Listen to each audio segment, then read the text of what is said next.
et merci d'être avec moi pour l'épisode numéro 3 de Chimie Chimie Radio, où nous discutons sur différents sujets concernant la danse orientale, tribale et fusion, la musique et les événements avec les personnalités les plus influentes du milieu. Cette semaine, nous parlons des attentes des clients et pour en discuter avec nous, cette semaine, nous avons Salomé Star de Montréal. Donc, Salomé est une danseuse professionnelle de danse orientale. Après déjà 10 ans de ballet, elle commence à faire la danse orientale à l'âge de 15 ans et elle débute sa carrière professionnelle à 18 ans. En 14 ans de pratique professionnelle, elle est devenue la danseuse la plus en demande des restaurants cabarets de Montréal. Elle a gagné plusieurs prix, dont une médaille d'or gagnée lors des compétitions provinciales de la QDO en 2008 et le titre de Reine du Nil Canada en 2009. Sa clientèle actuelle est presque exclusivement arabe et moyen-orientale et son style, bien qu'adapté à sa clientèle syrienne et libanaise, est bien ancré dans le style cabaret égyptien. Donc, bienvenue à Chimie Chimie Radio, Salomé Star. Oh, bonjour, merci de m'avoir reçu. Ça fait plaisir. Donc, je commence toujours l'émission en posant comme première question, parce que pour moi, c'est important de connaître l'affiliation. Donc, c'est qui ta maman Baladi? Bon, j'en ai plusieurs, mais je dirais que j'en ai deux qui m'auraient vraiment modelée, si on veut, en tant que danseuse. Tout d'abord, il y a Samia, qui est ici de Montréal, que plusieurs personnes connaissent en fait. Puis il y a aussi Hadia, qui a vécu à Montréal pendant un certain moment, puis qui ensuite a commencé à voyager un peu partout au Canada, puis un peu ailleurs. Alors, je dirais que c'est les deux danseuses qui m'ont vraiment, qui m'ont de un formée et aussi vraiment qui ont laissé une empreinte en moi en tant que danseuse professionnelle. Quel genre d'impact ils ont eu dans tes débuts? Bon, en fait, je dirais que Samia, ça a vraiment été son côté, il n'y a pas de mot en français, mais en anglais, entertainment, un petit peu, c'est ce côté spectacle vraiment unique chez elle, qui m'aide énormément en tant que danseuse aujourd'hui. C'est chez elle que je retiens beaucoup de ça. Puis ensuite, avec Hadia, ça a été beaucoup la technique de un, puis toute la douceur, puis le feeling plus terre à terre de la danse orientale. Ça, c'est quelque chose que je suis vraiment allée chercher avec Hadia. Qu'est-ce qui t'a amené au départ vers la danse orientale? Ça, je suis un petit peu gênée de l'avouer, je dirais. J'étais en danse classique, puis j'avais à peu près 15 ans. Puis c'était arrivé à un moment où là, il fallait que je me décide. Il fallait que je me décide, est-ce que je continuais à faire de la danse classique de façon rigoureuse, professionnelle, etc. Est-ce que je voulais vraiment continuer dans ce sens-là ou est-ce que je lâche? Parce que je suis quand même quelqu'un, si je fais quelque chose, je m'y mets à fond, je ne m'y mets pas du tout. Alors, c'était tout ou rien et j'ai pris la décision que c'était pas un monde dans lequel je voulais continuer à vivre. C'est pas facile de percer dans ce domaine-là. C'est quand même assez rigoureux et tout. Alors, je me suis dit, je pense pas que je veux continuer dans ce sens-là. Et alors, j'étais un petit peu perdue, honnêtement, parce que j'avais fait de la danse toute ma vie, puis je sentais que je pouvais pas vivre sans danse. Alors, il fallait vraiment que je me trouve autre chose.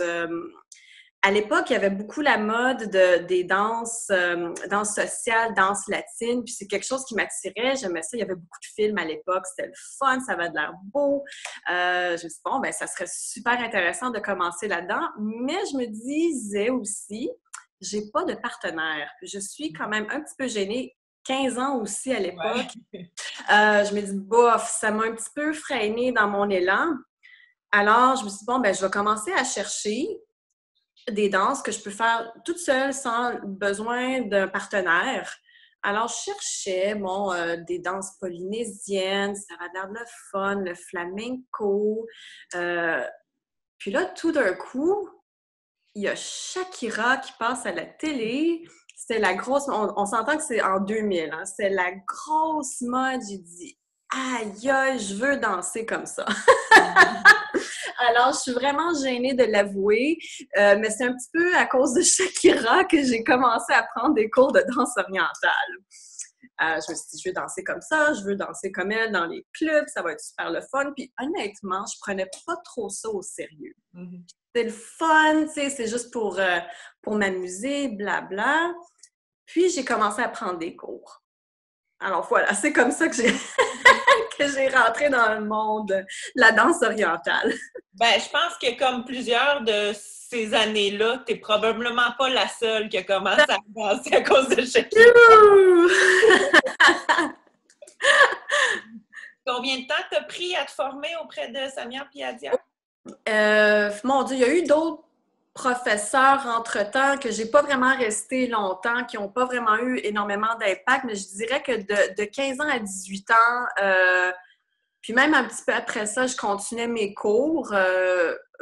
Oui, non, je dirais de 15 à 20 ans, là, c'était vraiment régulier, atelier, tout ça, cours à chaque semaine, etc.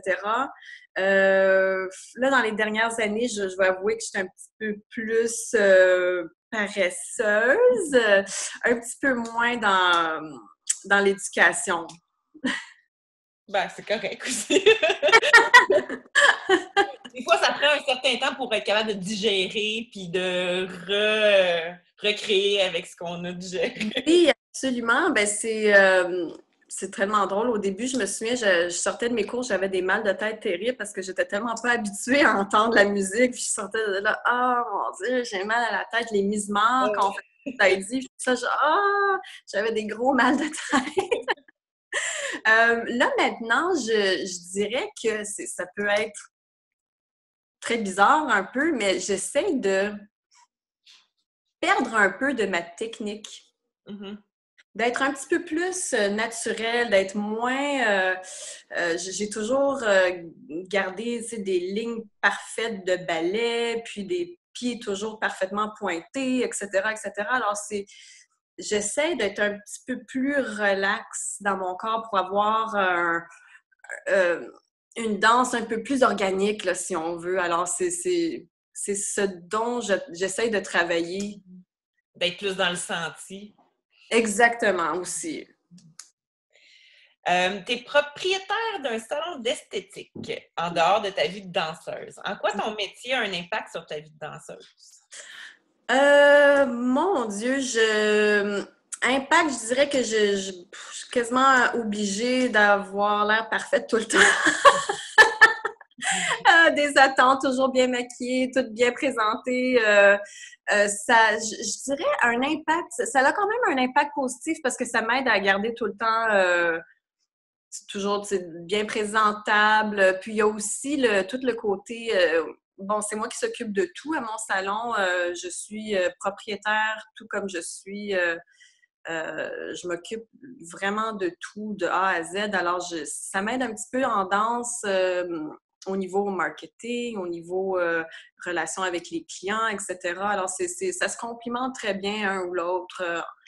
Ce que je fais au salon, je dois peut-être pas exactement de la même façon, mais je dois aussi un petit peu gérer les mêmes situations au niveau de ma carrière en danse.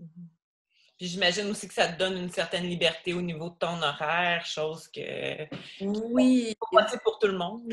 On va se le dire. Non, c'est vraiment pas pour tout le monde, je dirais. C'est fantastique d'avoir toute la liberté possible, imaginable, mais il y a vraiment des côtés moins positifs à ça. Le fait de jamais savoir s'il y a de l'argent qui va rentrer ou pas, c'est un stress que pas tout le monde est prêt à... Il n'y a pas de, comment dire, il n'y a pas vraiment de stabilité là, dans ni un ni l'autre de ces industries-là. Alors, il faut vraiment avoir les reins solides, il ne faut pas avoir peur. Mais ça peut être assez stressant, oui, en effet. Super. En ce moment, c'est qui ton belly dance crush ou ton coup de foudre oriental? Oh, mon coup de foudre. Ça peut sembler spécial, mais c'est très difficile de m'impressionner. Puis je suis quelqu'un qui a vraiment de la difficulté à garder l'attention. Alors, moi, quand je regarde des vidéos en ligne, mon Dieu, si ça ne me capte pas dès les premières secondes, je décroche. Je dirais que ce qui réussit à capter mon attention, c'est encore une fois quand je vois une danseuse qui est extrêmement organique, qui est très naturelle. On aurait dit que les mouvements sortent naturellement de son corps. Il y a des nouvelles danseuses en Égypte qui ont fait leur apparition sur la scène qui sont vraiment intéressantes.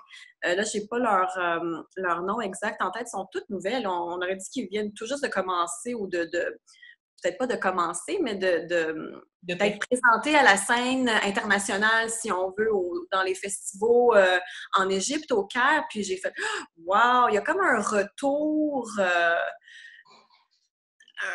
à l'essence, parce qu'on a tellement été habitués à voir des danseuses occidentales très quasiment olympiques, où est-ce que tout est des tours, des fouets de tête, des arabesques. Puis là, on aurait dit que c'est revenu à les anges qui bougent tout seuls, tout ça. Alors, il y a beaucoup de filles, des Égyptiennes, en fait, au Caire, qui... j'ai vu des vidéos passer sur YouTube, j'ai fait « Ah! Ça! C'est ça que je veux voir! » Alors, tout ce qui se passe en ce moment sur la scène au Caire, c'est très intéressant. Ça vaut la peine d'aller fouiller un petit peu ce qui se passe là-bas en ce moment. Super. Toi, justement, ben, tu viens un peu de répondre à la question. C'est quoi qui t'impressionne chez une autre danseuse? C'est côté organique, justement? Oui, ben oui, c'est vraiment ça parce que ça va peut-être péter la bulle de plusieurs danseuses, mais étant des femmes ayant vécu en Amérique du Nord, on n'est pas de la culture. Moi, dans mon cœur, j'ai l'impression que je ne serai jamais capable de danser comme ça parce que c'est tellement... Ça s'apprend pas. C'est leur vécu, de la façon que ces femmes-là dansent. C'est leur culture, c'est leur mental, c'est leur vécu, c'est tout ce qu'elles ont à l'intérieur d'elles qui font en sorte que tout ça sort d'une façon si spéciale et unique chez eux. Puis j'ai pas l'impression, sauf si on décidait de déménager au Cap, puis après 15 ans, peut-être qu'on aurait une idée minime de ce que ces femmes-là vivent de façon quotidienne, que là, oh, bon, finalement, on pourrait danser comme des Égyptiennes. Mais c'est vraiment ça, c'est tellement quelque chose unique et à eux que j'admire énormément. Super. Par quoi es-tu inspirée en ce moment? Oh, c'est une bonne question. En fait, il y a eu le spectacle de Dita. C'est tellement pas de la danse orientale, c'est le spectacle de Dita Von Teese, puis le festival burlesque qu'il y a eu il y a quelques semaines. Ça m'a... ils ont eu des ateliers, j'ai été voir quelques spectacles, puis ça m'a vraiment comme, oh, je peux vraiment comme aligner les deux, je peux prendre quelques petites choses, des mouvements, des regards, tout plein de petites choses qui semblent pas importantes, mais qui font quand même une différence. Alors, j'ai été très inspirée par ces spectacles-là et ces ateliers-là, alors j'essaie d'intégrer doucement ce que j'ai observé puis ce que j'ai vu pendant ces spectacles-là et ces ateliers-là. Oui, c'était intéressant d'aller voir justement ce qui passe sur la scène burlesque parce que justement, là, tout le côté entertainment, là, justement, là, c'était intéressant parce que c'est beaucoup axé là-dessus, justement. Oui. C'est vraiment intéressant. Alors, je me suis dit, peut-être des petits cours de burlesque. C'est un cross-training spécial avec la danse orientale. Ça serait pas mal de fun. Si tu avais à nommer un atelier ou une formation qui t'a marqué, ça serait laquelle? En 2008, grâce à la compétition de l'ACDO, j'ai gagné un concours en Égypte et j'ai pu aller au festival Ahlan wa Sahlan en été 2008 et j'ai pris un atelier avec Soraya Zayed. C'était 3 heures de chimie. Au début, je me suis dit « Oh mon Dieu, ça va être long, ça va être plate. » Mais c'était fantastique. Elle nous a toutes décortiqué plein de chimie qu'elle a fait. Ça l'a passé tellement rapidement. On n'a fait que de la technique. Il y avait aussi une chorégraphie qu'elle a été enseignée, mais on n'a pas eu le temps. On n'a juste pas eu le temps parce qu'on a tellement aimé comme décortiquer techniquement tout ce qu'elle faisait, tous ses mouvements, ses chimies, chimie sur une jambe, chimie sur 2 jambes, chimie alternée. C'était incroyable. Je m'en souviens encore aujourd'hui, puis j'utilise encore les techniques qu'elle a enseignées il y a quasiment 10 ans. Super. Donc, je vais mettre tout en ligne en description d'épisode. Donc, tout le monde va pouvoir avoir accès à ces informations-là. Toi, est-ce que tu as souvent l'occasion de danser avec des musiciens live? Ah, ça c'est...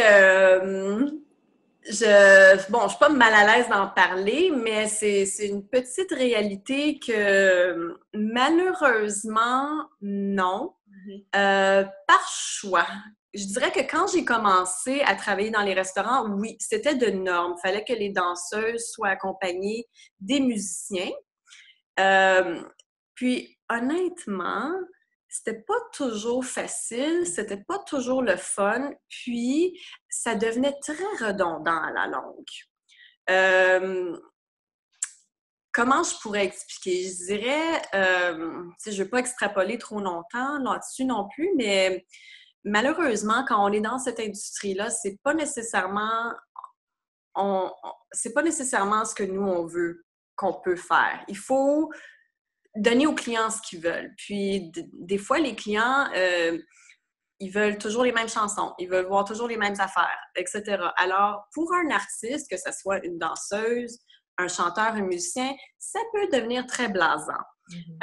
Puis, à la longue, quand une fois tu t'investis puis tu te forces à faire quelque chose de différent, puis que ça floppe parce que le public, ben, ils veulent entendre les mêmes chansons, etc., etc.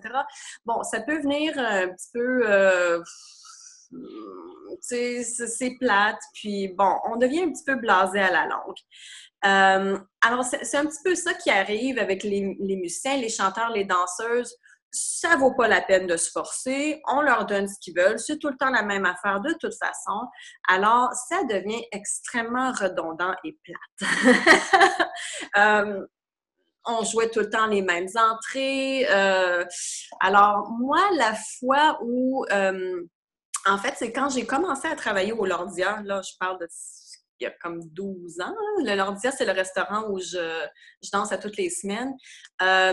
Les quelques premières fois, je dansais avec l'orchestre et après, on m'a donné l'option.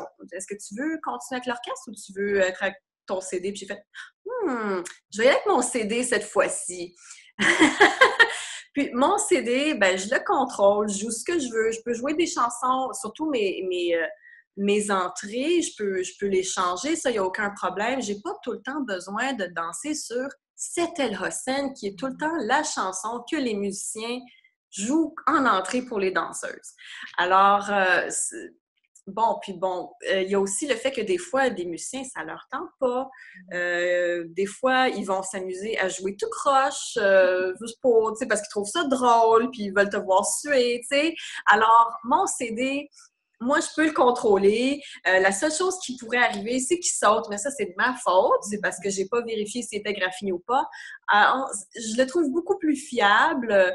Puis, c'est moins plate, des fois. Je peux changer mes chansons, etc. Alors, malheureusement, je dirais que maintenant, ce n'est plus la norme que les danseuses dansent avec des musiciens, sauf si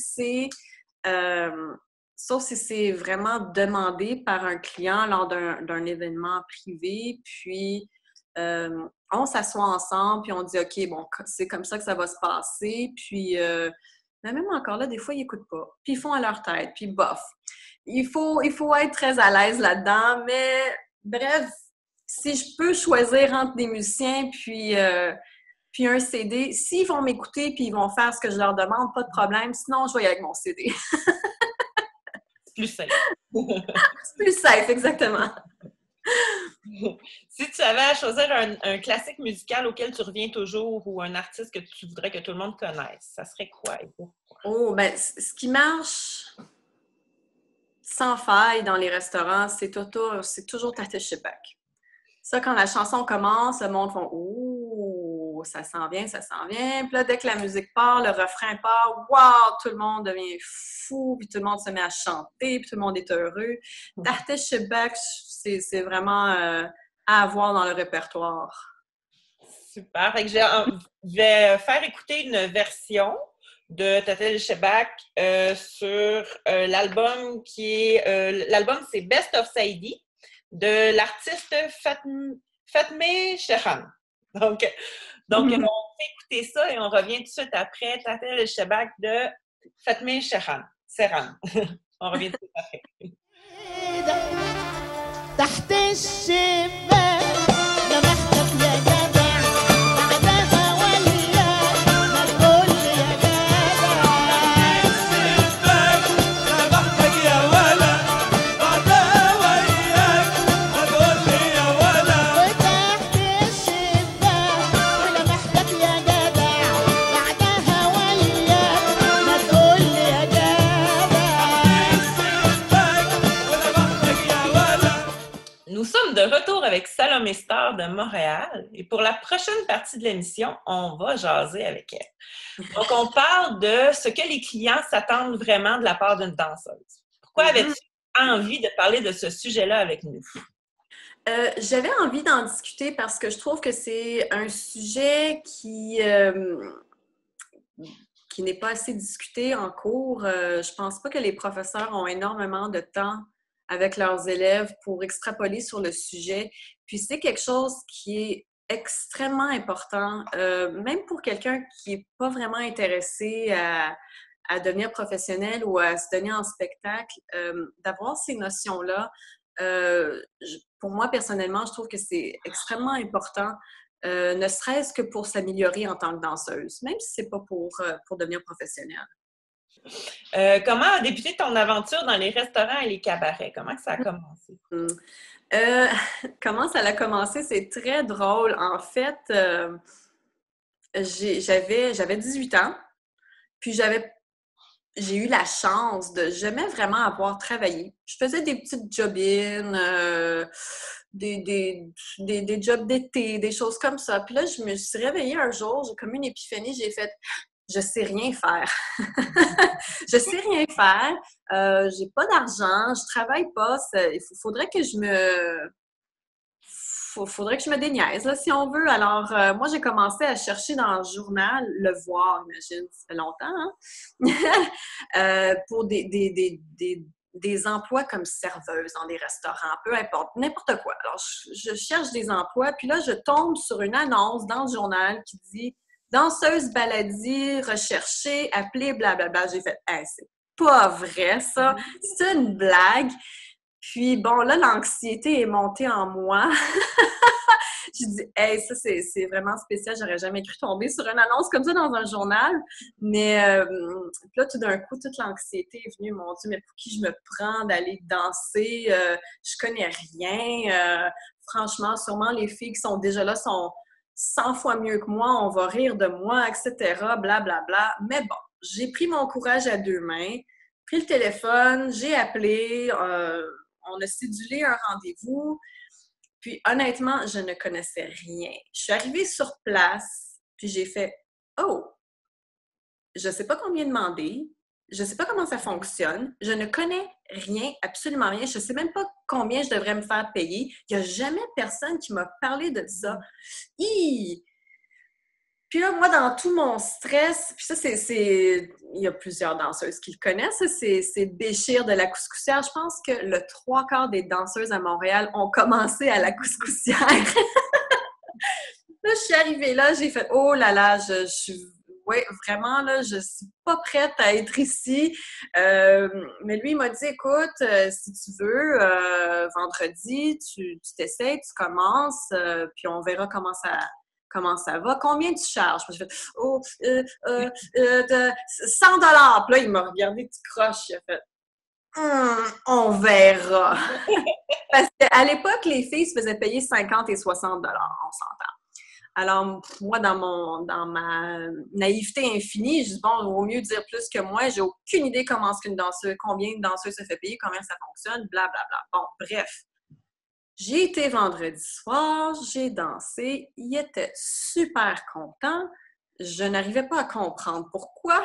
Je dis OK, tu sais, je ne suis qu'une élève, ça fait pas vraiment longtemps que je prends des cours, mais bon, s'il est content, il est content. Puis il me dit, écoute, je peux pas te payer 100 $, c'est un peu trop, mais je vais te donner 80, puis on verra d'ici là si je te donne 100. J'ai fait, wouh, super, parfait. Puis là, au cours de la soirée, les autres danseuses sont arrivées et j'ai finalement compris pourquoi ils étaient tellement heureux. Ces filles-là n'étaient pas des danseuses orientales. Ils n'avaient jamais pris de cours de leur vie. C'était juste des filles qui avaient acheté des petites ceintures, Dieu sait où, puis chic, ça se passait dans le resto, puis c'était tout. Puis là, j'ai fait, ah ben, coudonc, c'est le fun. T'étais à ta place. Exactement. Je dis, bon, ben, pas si pire que ça va bien. Puis à partir de là, ça a vraiment été du bouche à oreille. J'ai commencé à la couscoussière, après quelqu'un a parlé de moi à la Ménara, j'ai fait un petit peu de temps à la Ménara. Ensuite, quelqu'un a parlé de moi à un restaurant qui s'appelait, il n'existe plus maintenant, ça s'appelait Les Nuits de Mosaïque, j'ai dansé aux Nuits de Mosaïque. Puis ça s'est juste fait comme ça, de bouche à oreille, un musicien qui me voit quelque part parle de moi au propriétaire de l'autre resto, etc., etc. Puis ça a vraiment chamboulé comme ça, juste de bouche à oreille, d'un musicien à un propriétaire ou un musicien à un DJ, etc., etc. Alors, ça s'est fait comme ça. Super. Aujourd'hui, tu danses principalement pour une clientèle syrienne et libanaise. C'est quoi quel est pour... Ah, je recommence. Ah! Poum, poum! D'accord, OK. Aujourd'hui, tu danses principalement pour une clientèle syrienne et libanaise. Quelle est, selon toi, la majeure différence entre danser pour des Arabes versus danser pour des Occidentaux? Ça, c'est une bonne question. Je dirais que la différence majeure, c'est que les Occidentaux sont pas habitués. Alors, quand ils voient une danseuse arriver, c'est comme « Wow! Une danseuse! C'est tellement beau! Wow, wow, wow! » Puis là, ils sont tous impressionnés.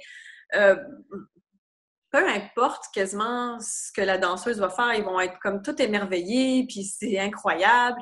Tandis que les gens du Moyen-Orient ou de l'Afrique du Nord sont un petit peu plus demandants, dans le sens où ils vont, oui, c'est le fun, la danseuse est là, mais qu'est-ce qu'elle peut offrir, cette danseuse?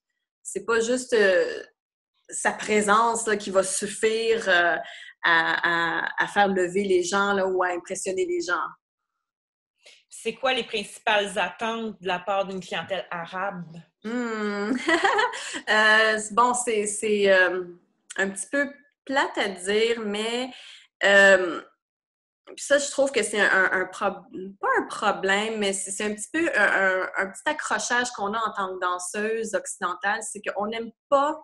bon, bref, les gens au Moyen-Orient, puis en Afrique du Nord, ils associent énormément les danseuses à la sensualité. C'est sexy. C'est sensuel, etc. Alors, il y a beaucoup qui tournent autour de ça. Chose que, bon, beaucoup de danseuses occidentales ont de la difficulté avec ça. Ils ne veulent pas être associés de façon sexuelle, si on veut. Mais malheureusement, c'est un peu ça. Il y a une attente au niveau de la sensualité, d'une fille coquine, sensuelle. Séduction, finalement, dans la danse, un peu, là. Pardon? Il y a un petit côté séduction, justement, dans la danse, un peu. Exactement, oui, c'est ça. C'est... Comment je pourrais dire? C'est pas... c'est très... C'est quoi le mot que je cherche? C'est très subtil. C'est pas... parce que nous, quand on pense sensualité ou séduction, on a quasiment tendance à être un petit peu... à avoir une pensée un petit peu négative ou voir ça de façon un peu vulgaire. Mais je dirais que chez les Libanais, les Égyptiens, etc., c'est pas vraiment ça. C'est quelque chose de très subtil. c'est dans un regard, c'est pas nécessairement « Hey, regardez-moi, je suis gay », tu sais, c'est vraiment pas ça. Alors, oui, alors, je pense qu'il y a beaucoup de danseuses en Amérique du Nord qui ont peur, sont gênées, ils veulent pas être objectifiées, mais c'est une attente de la part de la danseuse, qu'elle soit coquine, qu'elle soit un petit peu tease, tu sais, qu'elle joue avec les gens, qu'il y a ce genre de séduction qui se fait. Puis c'est pas juste une séduction de la danseuse envers des hommes, c'est aussi avec les femmes, c'est aussi avec les enfants. C'est dans ce sens-là que c'est pas sexuel du tout. C'est un jeu, c'est difficile à expliquer, mais bref, c'est vraiment en le voyant qu'on peut un petit peu comprendre c'est quoi qu'il y a derrière. Il y a vraiment pas... Moi, je me suis jamais sentie objectifiée ou vulgaire ou dépendamment de pour qui je danse, il y a toujours ce petit jeu, ces échanges de regards, les rires. Alors, c'est vraiment très subtil, c'est vraiment très... C'est coquin, c'est drôle. C'est dans cette optique-là. Puis, c'est vraiment dans ce sens-là que si une danseuse est là, puis oui, elle danse super bien, mais il n'y a rien qui arrive, il n'y a pas cette interaction, il n'y a pas ce jeu, il n'y a pas cette petite séduction-là, les gens vont être un petit peu déçus, vont être un petit peu emmerdés, là, si on veut. Ils vont comme... bon, bof, elle est belle, là, mais pas plus qu'il faut, là, tu sais. Est-ce qu'il y a d'autres attentes particulières de la part de cette clientèle-là que tu ne retrouves pas dans la clientèle occidentale? Moi, je dirais que, encore une fois, malheureusement, là, il y a beaucoup d'enfants sur le physique. Que ce soit libanais, syrien. Bon, là, ça devient complexe parce que dépendamment des groupes de personnes, il y a des standards différents. Moi, je dirais que pour les Libanais puis les Syriens, ils ont un standard assez particulier. Ils aiment des, jeunes, belles, pulpeuses, un petit peu... moi, j'appelle ça j'appelle ça des mannequins Victoria's Secret avec des gros totons, là. Oh. Des girafes avec des gros totons. Alors, c'est dans surtout au Moyen-Orient, donc aux Émirats, là, c'est vraiment ça qu'ils recherchent. Alors, c'est des filles qui sont grandes, jeunes, minces, pulpeuses. C'est encore malheureusement ce qui est plus recherché. Je dirais que en Afrique du Nord, plus les Égyptiens, les Marocains, etc., là, ils aiment les filles un petit peu plus voluptueuses. Si tu es un petit peu plus mince, ça fait pas vraiment leur affaire, là. Ils préfèrent quelqu'un un peu plus en chair. Une bonne paire de faufounes. Exactement! J'allais pas le dire, mais oui, en effet! Comment une occidentale peut-elle arriver à répondre à ces attentes-là qui sont peut-être pas de notre culture à nous? Beaucoup d'observations. Moi, je dirais que pour être une bonne danseuse puis pour réussir dans ce milieu-là, il faut comprendre la pensée, la mentalité. Puis c'est pas facile. C'est seulement en baignant dedans que on va commencer à vraiment un petit peu avoir une idée de ce dont ils recherchent, puis de comprendre un peu plus ce qu'ils veulent, à quoi ils s'attendent, puis de pouvoir leur donner ça, en fait, c'est pas facile. Franchement, moi, si j'ai un conseil à donner, ça serait d'aller dans les restaurants, de voir des spectacles, de voir comment ça se passe. C'est peut-être pas ce dont les gens s'attendent. Des fois, on pense que d'aller dans un restaurant de 11h le soir jusqu'à 4h le matin, c'est le gros party, le bordel, puis tout le monde est sous à terre, mais c'est pas du tout ça. Au contraire, alors d'être là, d'observer comment ça se passe, comment les gens interagissent entre eux, c'est très intéressant, puis on a une belle vision de comment ça fonctionne, si on veut, puis comment est-ce qu'on peut s'adapter pour mieux comprendre, pour ensuite être meilleur à notre emploi. Mm-hmm. toi, ça fait quand même 14 ans que tu fais ça avec cette clientèle-là. Comment, que comment ça se déroule normalement dans un contrat? Admettons là, un Égyptien là, te contacterait là, puis il dirait moi, je veux que tu danses au mariage de ma fille. Je sais pas. Je OK. donne un exemple comme ça. Euh, on va pouvoir y aller pays par pays si on veut, parce que c'est différent chacun. Je dirais les Égyptiens, bon, ils vont m'appeler. En général, pour tout le monde, c'est généralement, ils vont m'appeler, ils vont dire hey, j'ai eu ton numéro d'un tel.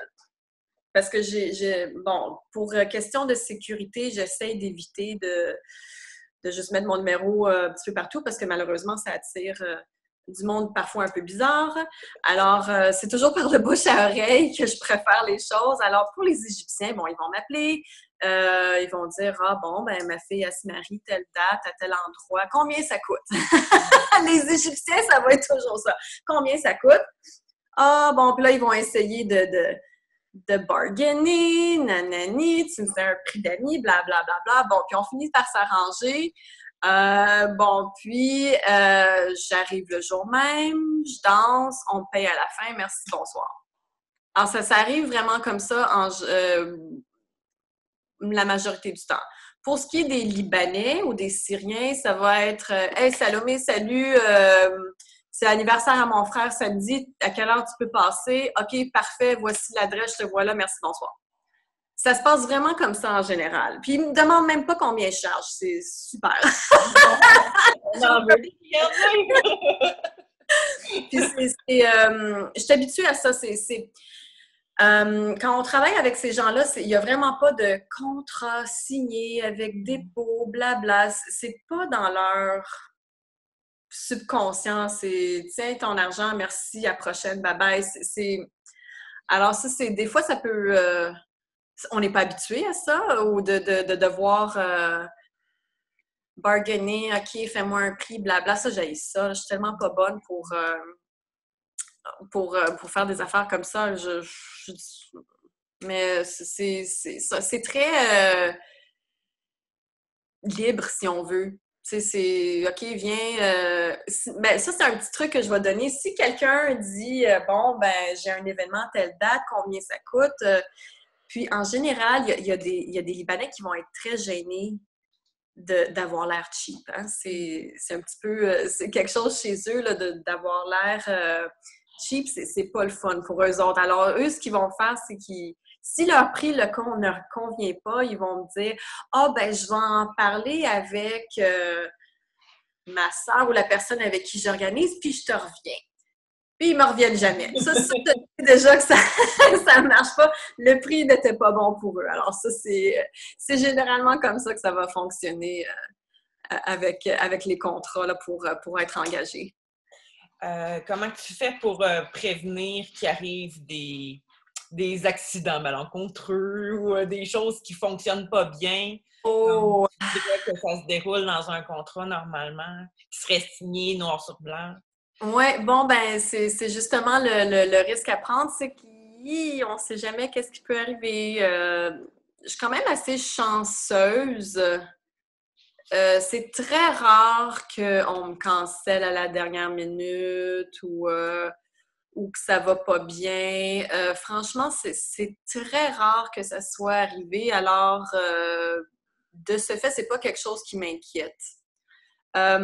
Moi, la seule chose, c'est je préfère de loin danser dans un restaurant ou à un événement où il va y avoir un DJ, comme un mariage dans une salle de réception, parce que je sais que niveau système de son, j'aurais pas besoin de m'inquiéter. Comme les restaurants, j'ai déjà travaillé dans tous les restaurants qu'il n'y a pas à Montréal puis à Laval, je sais comment ça fonctionne, je sais comment est-ce que je dois m'organiser, il n'y a pas de problème.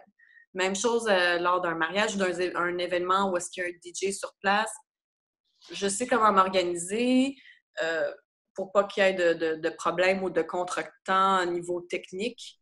Là, ce qui est plus difficile, c'est quand les gens font des parties chez eux ou dans des endroits inusités. Là, ça peut devenir problématique. Les gens, ils n'ont pas des bons systèmes de son, ou ils ne sont pas équipés, ou ils ne checkent pas avant que j'arrive, puis là, ça prend comme 15 minutes avant qu'ils pluguent la patente, puis là, ça ne marche pas, puis gna gna gna, puis le niaisage. Ça, c'est moins le fun. Alors, c'est pour ça que moi, personnellement, je préfère danser en restaurant, même si ça paye un peu moins, mais j'ai pas de stress. Tout roule comme sur des roulettes, tout le monde sait ce qu'ils ont à faire. Puis, j'ai pas besoin de m'inquiéter de rien. Tout ce que j'ai besoin de faire, c'est de me concentrer sur ma présentation. Puis, c'est ça, exactement. J'ai pas besoin de m'inquiéter. Ah, les lumières vont s'allumer, le son va-tu être assez fort, blablabla, etc., etc. Habituellement, dans tes contrats, j'imagine que tu dois inclure une certaine partie d'animation. Est-ce que tu fais danser les gens? Tout ça? Est-ce que ça t'est arrivé déjà d'avoir je sais pas, des personnes qui avaient des comportements déplacés? Oh boy! Oui, absolument. Ça arrive. Bon, pour ce qui est du déroulement de mes spectacles, j'essaie de faire toujours, peut-être pas moitié-moitié, mais mon entrée, c'est mon entrée, je vais danser, ne me dérangez pas, c'est mon moment pour danser. Alors, c'est là que je montre ce que je suis capable de faire. Puis je dirais que déjà, à partir de la deuxième chanson, je rentre déjà en animation. Je commence à faire mon tour. Les restaurants sont quand même assez grands pour que j'aie le temps de faire tout le tour du restaurant. J'ai pas le choix que de déjà commencer à partir de la deuxième chanson. Mais encore là, ça va dépendre du vibe. Hein. Si les gens sont... Bon, s'il n'y a pas beaucoup de monde, ou si les gens ils ont l'air un petit peu mollo relax, bon, peut-être que moi aussi, je vais y aller un petit peu mollo relax. Mais là, si je vois que le restaurant est plein et que les gens sont dedans, déjà, dès la deuxième partie, je commence à faire de l'animation. Je m'approche des tables, j'essaie de spotter qui a l'air d'être sur le party, s'il y a des anniversaires, des mariages, etc., peu importe. Là, je commence à zioter qui je vais aller tout ça chercher. Mais c'est clair qu'il y a une attente à ce que je passe pas mal à travers entre chaque table pour que les gens aient le temps de prendre des photos, etc. Alors, c'est beaucoup plus axé animation que danse réellement. Que performance comme on le ferait sur un stage. Ah oui, absolument. Les gens sont... Encore, malheureusement, les gens ne sont pas là pour ça. Puis, je crois que c'est quelque chose que plusieurs danseuses à la longue réalisent. Ah ben, tu sais, je peux pas le dire comme ça, là. Je suis plus un clown qu'autre chose, tu sais. Puis je pense que ça... Il y en a qui trouvent ça plate, puis je connais des danseuses qui ont arrêté de danser à cause de ça parce qu'eux, ils avaient le besoin de s'exprimer, d'utiliser des chansons qui leur parlaient, mais que dans une situation de restaurant, ça ne marchait pas, puis ça peut être plate. Alors, il faut garder ça en tête, que c'est vraiment pas à propos de nous, de nos besoins. On n'est pas là pour s'exprimer en tant qu'artiste. On n'est même pas là pour démontrer nos prouesses en tant que danseuse. On est vraiment là pour animer. Puis pour faire lever les gens, pour les rendre heureux. Alors, il y a certaines danseuses qui vont trouver ça fantastique et qui vont adorer ça, mais il y en a d'autres qui vont faire comme « Ah, tu sais, c'est pas à ça dont elles s'attendaient », puis ils sont laissés un petit peu sur leur faim, là, si on veut, au niveau des restaurants, puis du travail en restaurant. J'imagine que dépendamment de la clientèle, ça doit se dérouler différemment d'une soirée à l'autre. Il doit y avoir des moments où est-ce que le monde sont plus sur le party que d'autres. Oui, en effet. L'obligation de rester à faire le party avec eux autres. Est-ce que des coins sont comme un peu trop... comment je peux dire?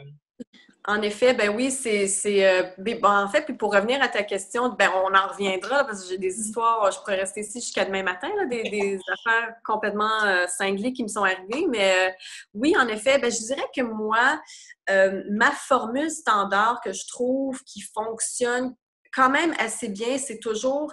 Moi, ce que j'essaie de faire pendant mes spectacles, c'est de créer un crescendo comment je pourrais expliquer ça? D'aller en augmentant dans ma cadence au niveau de la musique, puis au niveau... je cherche mes mots là, en ce moment, là, pour essayer de pousser les gens à vouloir se lever puis danser. Alors, ça commence un petit peu plus relax, puis là, ça s'en va en augmentant. Puis, je trouve que c'est une formule qui fonctionne avec pas mal n'importe qui. Là où est-ce que je vais faire des différences au niveau de pour qui je danse, ça va être au niveau des choix des chansons. Alors, moi, d'habitude, quand je fais un spectacle, je commence avec une entrée. J'essaie d'avoir quelque chose qui est quand même, au niveau de la musique, qui est quand même assez rythmé, qui a beaucoup de changements de rythme, qui est très... j'évite beaucoup des tacassines, des choses qui sont plus relaxes et plus mollo, parce que je veux pas comme, tu sais, quand tu rentres, ton entrée, c'est full blast, il y a le malfouf, puis c'est pou, pou, pou, pou, pou.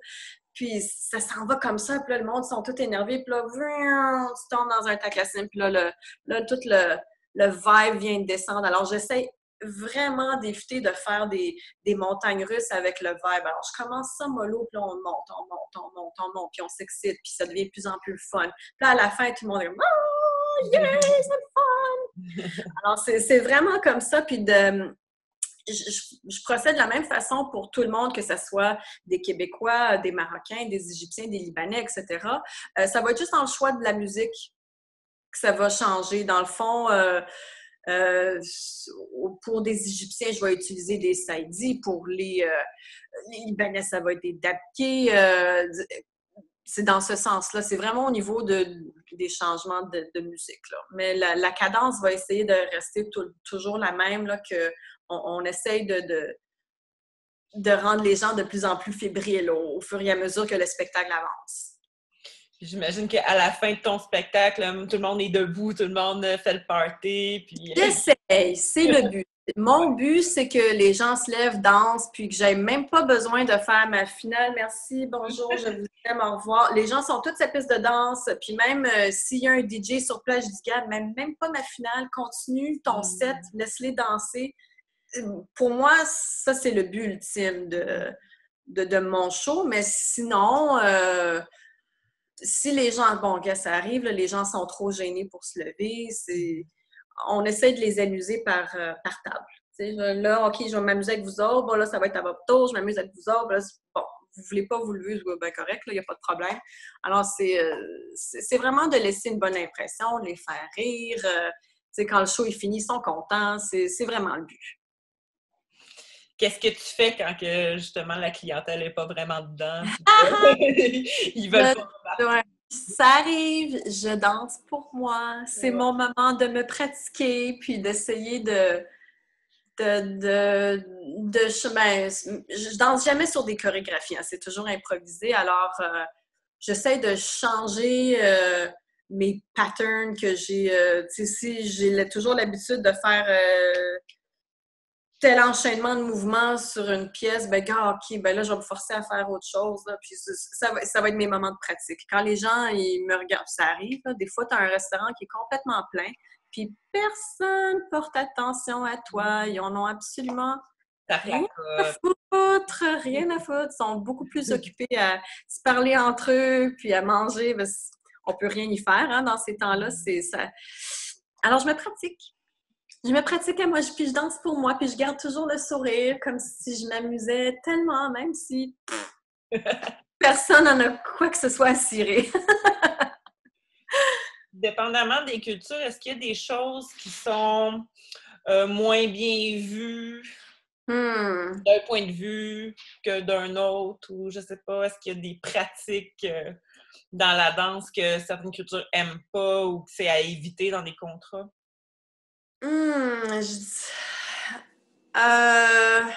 Bonne question. Par culture, non. Je dirais que c'est plutôt... Chacun a ses limites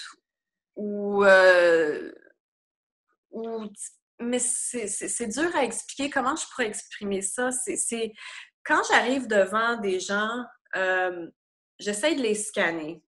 J'essaie de faire un petit scan rapide, puis au fur et à mesure que je danse, j'essaie de voir jusqu'à où je peux pousser la limite.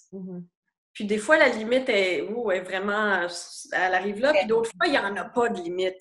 Tu sais, des fois, je réalise que les gens sont très non, non, non, puis j'ose même pas m'approcher d'eux, la limite est là. Mhm. Puis d'autres fois, les gens sont tellement wouh que, tu sais, presque à la fin du show, je suis rendue sur les tables, puis il y a 3 gars sur la table avec moi, puis, tu sais. Alors, chose à ne pas faire. Moi, je dirais que la seule chose qui pourrait offusquer, c'est si une danseuse est pas assez, a pas assez fait ses recherches au niveau de... Mais là, encore là, offusquer, c'est bien... Comment je pourrais exprimer ça? Nous, on adore la danse orientale, hein, puis on tient ça sur un piédestal, puis c'est tellement parfait. Puis oui, il y a des gens du Moyen-Orient, de l'Afrique du Nord qui sentent pareil. Ils adorent la danse, c'est très important pour eux.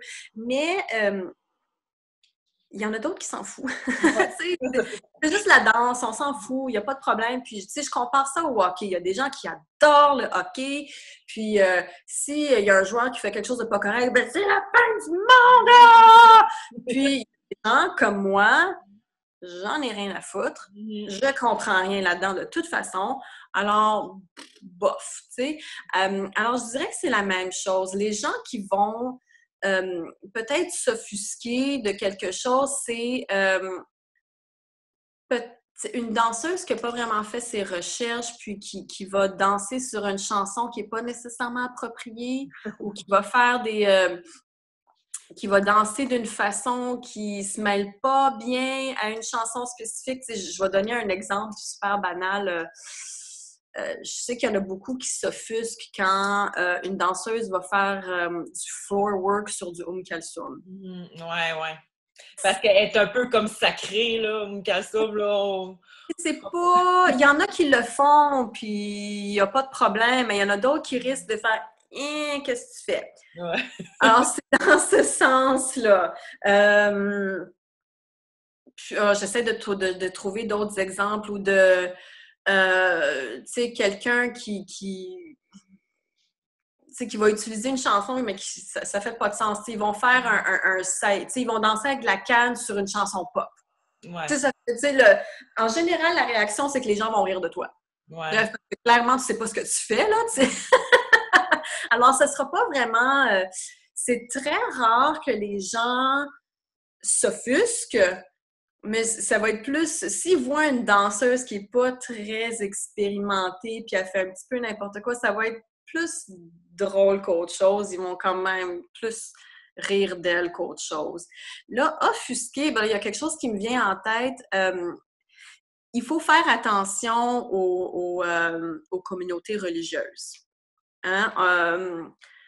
Ici, c'est pas quelque chose... Bon, nous autres, Québécois, Canadiens, c'est pas tout le monde qui est très religieux, mais à l'intérieur des communautés moyen-orientales et nord-africaines, il y a des gens qui sont très religieux. Puis ça, c'est quelque chose qu'il faut tenir compte. Moi, des fois, c'est tellement hors de mon contrôle parce que je vais arriver dans un restaurant puis personne ne va me dire c'est quoi. Il va me dire « Ah, Salomé, viens, j'ai besoin de toi à telle heure. » OK, j'arrive là. C'est un mariage. Puis, c'est tous des musulmans. Des musulmans qui ont l'air très, très, très croyants, pratiquants. Puis là, je fais « Oh my God! » T'aurais pu me le dire, tu sais, parce que je me serais habillée autrement, etc. Alors, c'est plus dans ce sens-là que je dirais que j'ai vécu des situations où les gens étaient offusqués. Puis c'est pas juste des musulmans, hein, il y a aussi des cathos, des cathos finis qui n'étaient pas contentes que je sois là. Hein? Moi, je me souviens une fois, j'ai dansé dans c'était au Lordia. La moitié du restaurant, c'était une église qui faisait un party. Puis là, le propriétaire m'a dit, tu danses pas pour eux autres, tu restes le dos tourné à eux autres.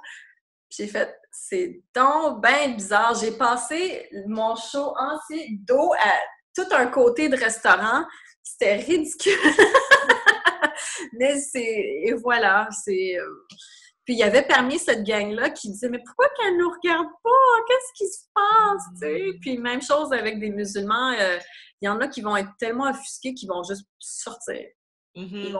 Ils vont partir, puis ils vont vraiment ils vont me le faire savoir, là. Ils vont passer directement devant moi, puis, gars, on n'est pas content que tu es là.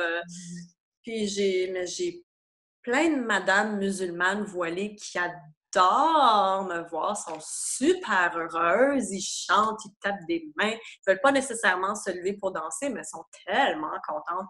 Alors, chaque spectacle est une aventure. On ne sait jamais à quoi s'attendre.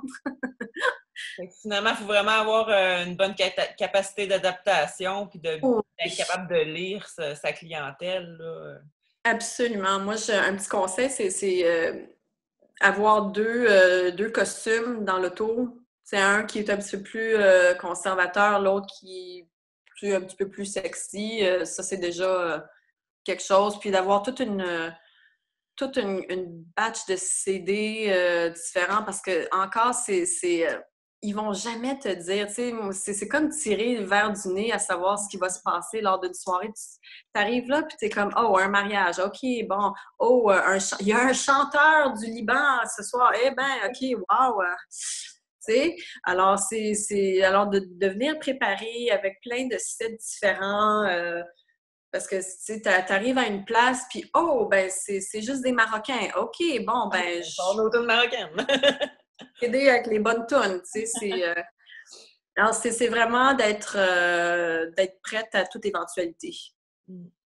J'étais juge à la compétition à QDO là, 2 semaines. Oui.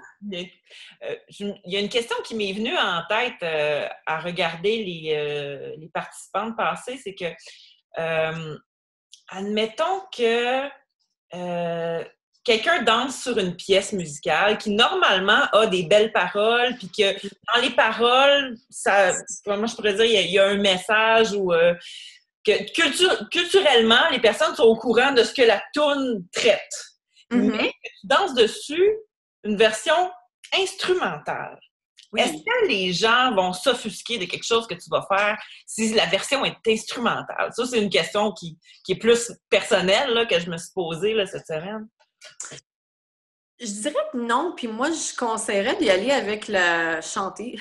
D'écouter les instrumentales, honnêtement, parce que quand c'est chanté, les gens vont chanter en même temps. Puis si c'est une chanson qu'ils aiment, ils vont tellement aimer ça. J'évite beaucoup, j'utilise pas des chansons instrumentales. Je vais toujours prendre la version chantée, puis les gens vont faire « Ah, oh, je la connais, celle-là! » Puis là, ils vont se mettre à chanter. Bon, si la danseuse, elle ne sait pas de quoi il s'agit, de quoi ce dont la chanson traite, bon, j'éviterais de peut-être faire d'essayer de chanter la chanson ou de ou de faire des petits gestes qui pourraient peut-être exprimer ce que la chanson dit si on n'est pas 100% au courant. Mais moi, j'ai la très mauvaise habitude de me mettre à chanter avec les chansons. Puis je ne parle pas un mot d'arabe, je comprends absolument rien. Mais là, je vais chanter la chanson, puis c'est tellement drôle parce qu'après, à la fin de mon show, les gens vont venir me voir puis ils vont me parler en arabe. Pas qu'est-ce que tu dis. Mais non, moi, je dirais aux danseuses de jamais hésiter à y aller avec des chansons chantées puis de laisser de côté l'instrumental. Les gens apprécient. Est-ce que les gens... c'est quoi la réaction des gens quand ils s'aperçoivent que t'es pas arabe? Ah, mon Dieu, ils sont surpris. Puis ils disent, mais tu viens d'où? Comment ça? Il y en a qui le croient pas du tout. J'ai une amie portugaise qui est allée me voir au Lordia, puis elle est venue avec un couple de Libanais. Puis là, les Libanais étaient comme, elle est libanaise, t'as dit qu'elle est... Puis là, mon amie était comme, non, je la connais, elle est pas libanaise du tout. Puis elle est venue me parler, puis le gars, il m'a dit, t'es libanaise, hein? Je dis, non, pas du tout. C'est juste très drôle. Puis je leur dis, ben non, mais je suis portugaise. Puis ils sont comme, quoi? Wow, incroyable! Ils trouvent ça fascinant qu'autant de personnes qui sont pas de la culture s'intéressent autant à un aspect de leur culture. Mm-hmm. Ouais, des fois, je compare ça un peu à si un Japonais serait passionné par la gigue québécoise. Tu sais, ben voilà, exactement. Ça se peut.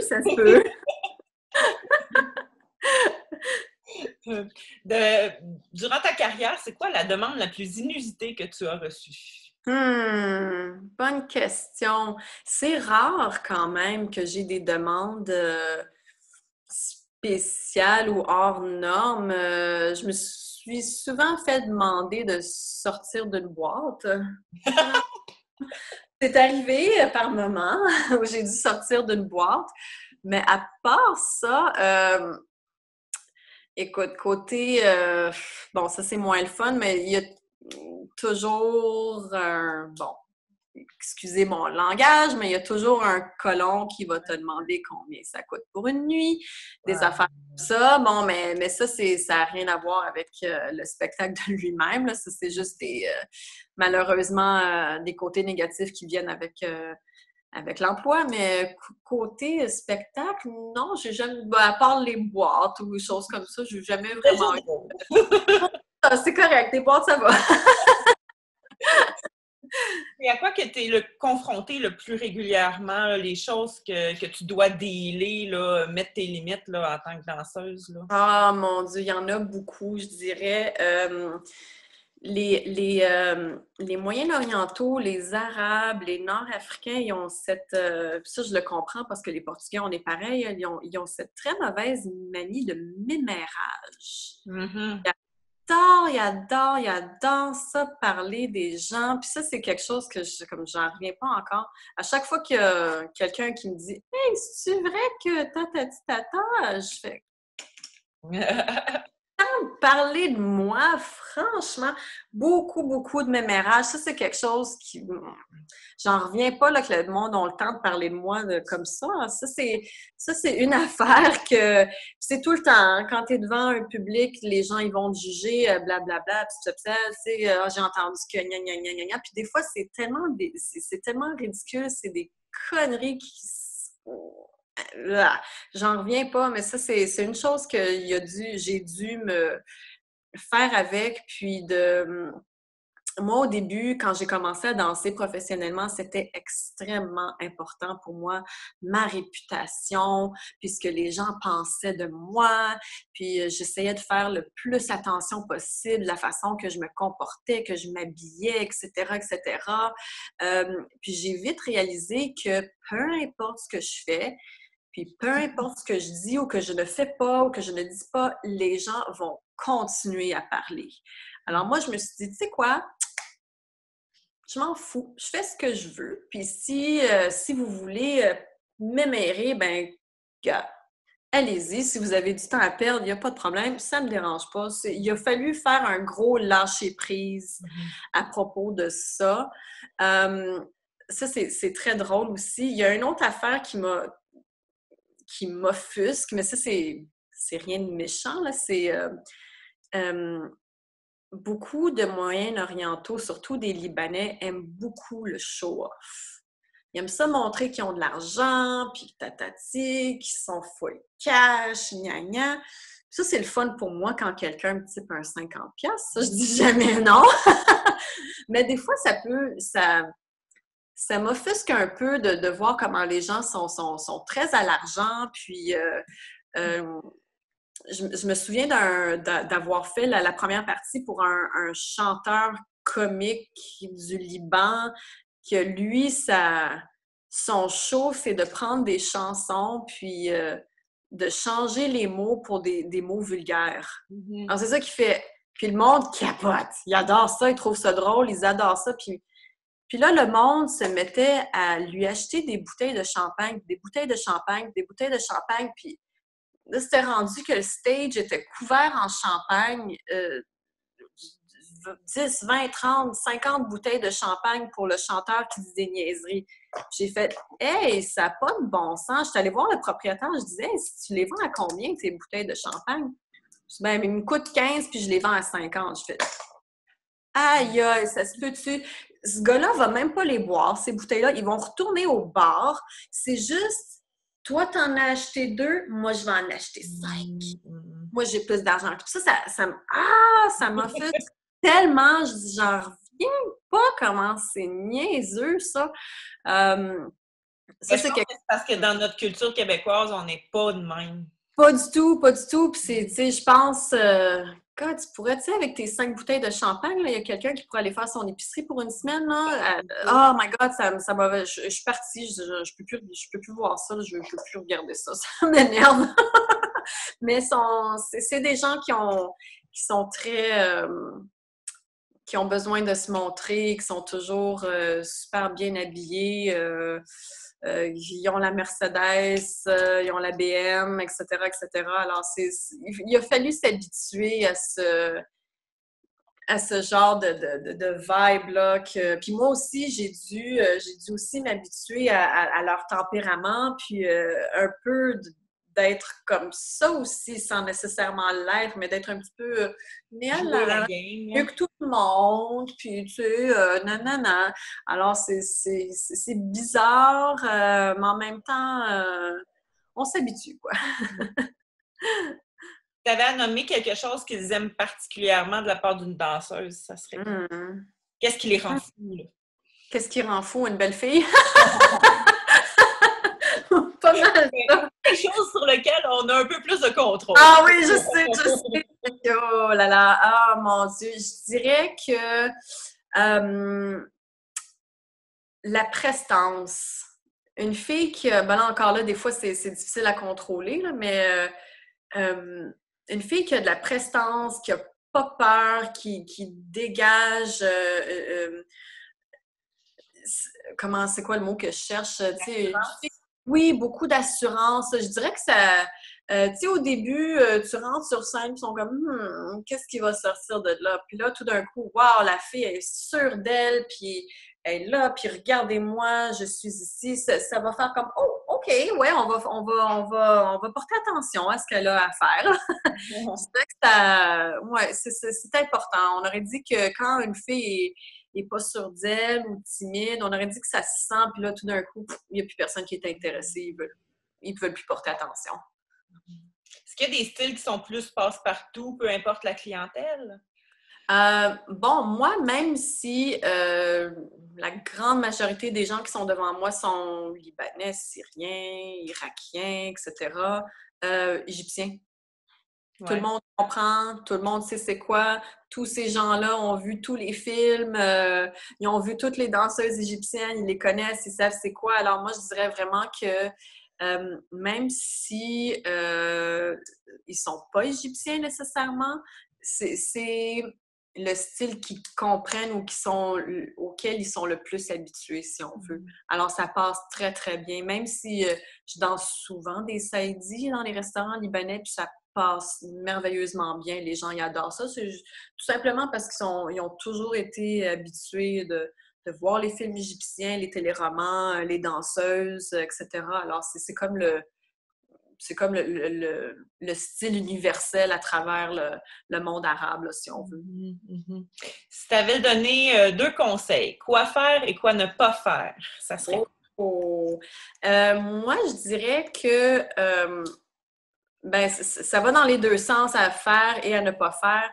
Une danseuse qui n'est pas fiable. Tu sais, quand un restaurant t'appelle puis tu réponds jamais au téléphone, une fois, ça passe, 2 fois, c'est correct. La 3e fois, il ne t'appellera plus jamais. Alors, de ne pas être fiable dans ce sens-là, de ne pas être présente, si on veut, ça peut vraiment affecter une danseuse. Alors, moi, je dirais que même si c'est pas possible, même si tu es occupé, réponds au téléphone tout le temps. Puis dis-leur, écoute, je m'excuse, je pourrais pas passer ce soir, je suis occupée, etc. Mais de toujours être présent, de toujours leur donner l'assurance que tu es là, c'est énorme. Deuxièmement, ne jamais être en retard. Parce qu'eux, ils ont le droit de te faire attendre, mais toi, tu n'as pas le droit de les faire attendre. C'est la règle d'or. Alors, de toujours être à l'heure. Puis ça, c'est mon stress hebdomadaire. J'en fais parfois des crises de panique. D'être à l'heure, c'est la chose qui me stresse le plus à propos de cet emploi. Pour moi, c'en est quasiment religieux. Je dois être à l'heure. Si je ne suis pas à l'heure, ça ne va pas bien dans ma tête, là. Alors, puis il y a des restaurants qui sont très, très à l'heure dans leur horaire. Ça fonctionne comme ça. C'est pas 1 minute de plus, 1 minute de moins. Tu danses à telle heure, t'es mieux d'être là. Alors, puis il y en a d'autres qui sont comme, blah, on s'en fout.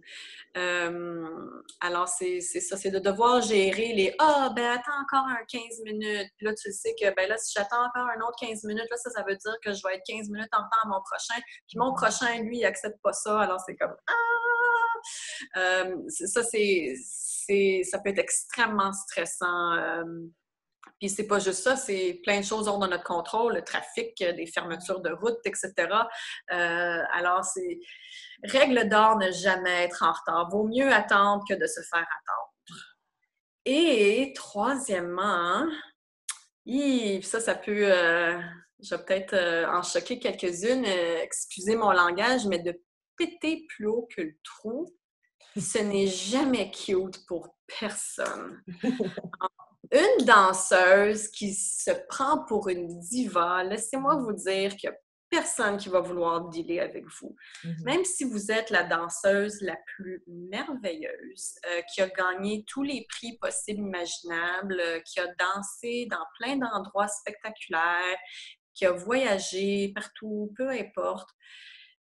Si vous n'êtes pas approchable, si vous avez de l'attitude, les propriétaires de restaurants ne voudront pas dealer avec vous. Personne, dans le fond, va vouloir dealer avec ça. C'est juste pas le fun. Alors, c'est un petit peu plate dans notre industrie, dans l'industrie du spectacle. C'est, moi, je dis ça à des filles, tu n'es qu'une danseuse. Alors, de te prendre pour la reine de Saba, ça va te mener absolument nulle part. Quand tu travailles dans un restaurant, le propriétaire, il faut qu'il s'occupe de ses clients, il faut qu'il s'occupe de ses cuisiniers, il faut qu'il s'assure que les serveurs font leur job. C'est un monde, c'est une industrie incroyablement stressante. La dernière chose dont ils ont besoin, c'est une fille qui puis Alors, à éviter de faire, alors d'être gentil envers tout le monde, que ce soit le propriétaire, les clients, les employés, etc. Puis ça, c'est très important parce qu'on ne sait jamais de où notre prochain contrat va venir. Peut-être que moi, je danse dans un restaurant, puis je crois avoir dansé dans les mariages des enfants de quasiment tous les serveurs qui sont là. Alors, on sait jamais d'où le prochain contrat va venir. Alors, si t'es face de bœuf avec le barman, ben tu risques peut-être de perdre un show. Alors, je dirais d'être jovial, d'être gentil avec tout le monde, d'être approchable, c'est toujours un must en tant que danseuse ou dans la vie de tous les jours. On va se dire, c'est pas tout le monde qui a l'occasion de pouvoir danser pour une clientèle arabe ou moyenne-orientale. On ne vit pas toutes dans la métropole. Donc, qu'est-ce que tu dirais à une danseuse qui a envie d'avoir un peu plus connaissance de ce que c'est danser pour une clientèle comme ça, mais qui n'a pas l'occasion de pouvoir le faire? C'est difficile parce que je dirais, je l'avais mentionné un petit peu plus tôt, c'est vraiment en le vivant qu'on comprend, si on veut. Ça peut être assez compliqué, je dirais. Qu'est-ce qu'elle pourrait faire pour... si on n'a pas l'occasion d'être dans un milieu où est-ce qu'on peut être en contact direct avec les gens, moi, je dirais que d'y aller par d'autres intermédiaires, exemple, écouter des films, écouter des séries. Encore là, ça peut être un petit peu compliqué. On n'a pas toujours des sous-titrages, là, mais ça pourrait aider à comprendre un peu mieux ce dont les gens recherchent, si on veut, chez une danseuse. Mais j'inviterais tout le monde à essayer de se donner des occasions d'aller voir comment ça se passe en restaurant, d'aller voir des spectacles de danseuses. Si c'est quelque chose qu'elle désire vraiment éventuellement entreprendre, ils n'auront pas le choix de toute façon. Moi, j'ai la chance de de vivre tout proche de tous les restaurants, puis j'ai tout ça à la portée de main.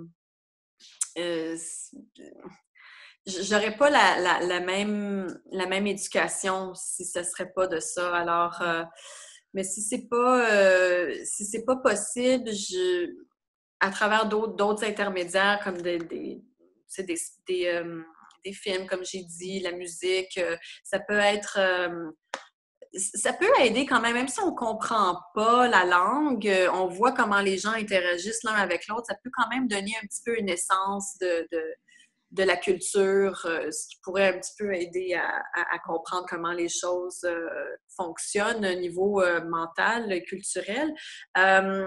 Moi, une chose qui m'a énormément aidée, puis ça n'a rien à voir avec la danse ou les spectacles, c'est j'ai fait ma mineure en langue et culture arabe, puis dans la mineure, on a des cours d'histoire, on a des cours de langue, évidemment, mais moi, les cours d'histoire du monde arabe, c'est fou comment j'ai mieux compris la mentalité.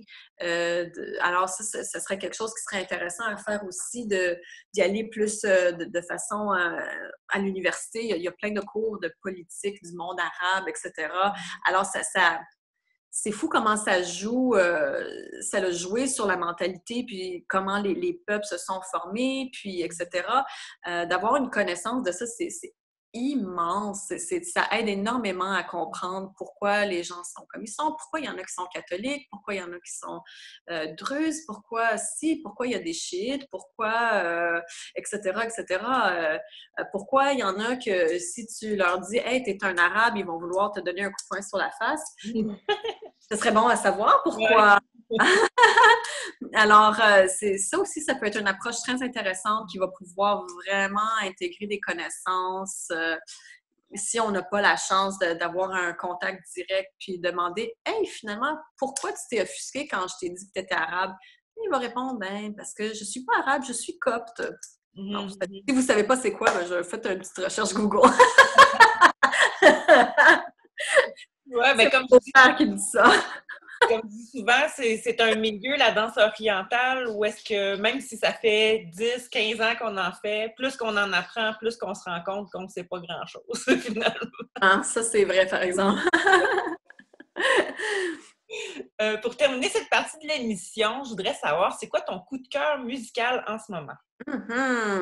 Bon, ben... il n'y a pas énormément de nouveautés qui sortent. C'est bien plate. Ça fait longtemps que moi, j'adorais quand une danseuse américaine ou européenne qui travaille en Égypte sortait un CD parce que on aurait dit qu'elle savait le meilleur des deux mondes. Elle savait ce dont les danseuses occidentales voulaient, mais tout en gardant la richesse de leurs orchestres en Égypte. Mais il n'y en a vraiment pas de nouveautés de ce genre-là qui sont sorties récemment. Alors moi, ce que je fais, c'est que je revisite des chansons que j'ai travaillées par le passé. Moi, ce qui m'arrive souvent, c'est que je vais trouver une chanson qui est extraordinaire, puis je l'adore, mais je dois l'éditer pour... que ça fit dans mon set de restaurant. Parce que beaucoup par exemple, une entrée orientale qui dure 9 minutes, je peux pas danser une entrée de 9 minutes dans un restaurant. Mon show dure que 20 minutes, alors je peux pas faire ça. Alors, il faut que je prenne une grosse chanson qui a plein de bouts super intéressants, puis que je la réduise à genre 4 à 5 minutes. Alors, c'est beaucoup de travail, puis quand je finis d'éditer la chanson, j'en ai tellement plein les fesses de l'entendre que je ne veux plus rien savoir. Alors, je la mets de côté. Puis là, des mois et des mois plus tard, comme par exemple, c'est arrivé lors du gala de Lagdo, Aziza a dansé sur une chanson. Puis là, tout le long, j'ai fait « Je la connais, cette chanson-là. Je la connais, cette chanson-là. Je la connais, cette... Oh, ben oui, c'est ça, je l'ai. J'ai passé genre une journée entière à l'éditer l'été passé. Je vais retravailler sur ça. Voilà, excellent. Et c'était... elle a dansé sur la chanson, là, je vais sûrement massacrer le nom. C'était El Haouria, je pense. C'est la Fée. Ça s'appelle La Fée, qui est sur le CD de Jalila Raqs Sharki, volume 6.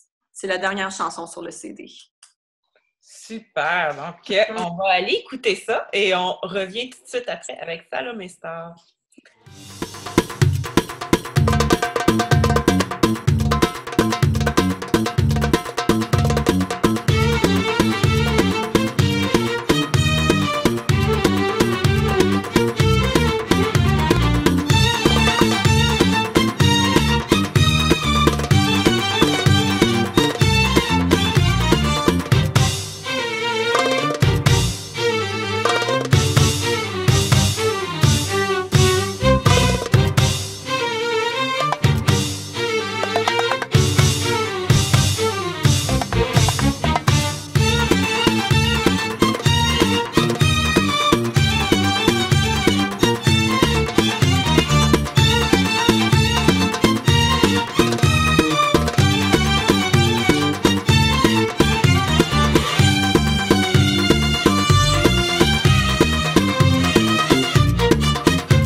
Salomé Star, vous venez d'entendre la pièce El Ouria sur l'album Rak Sharki Volume 6.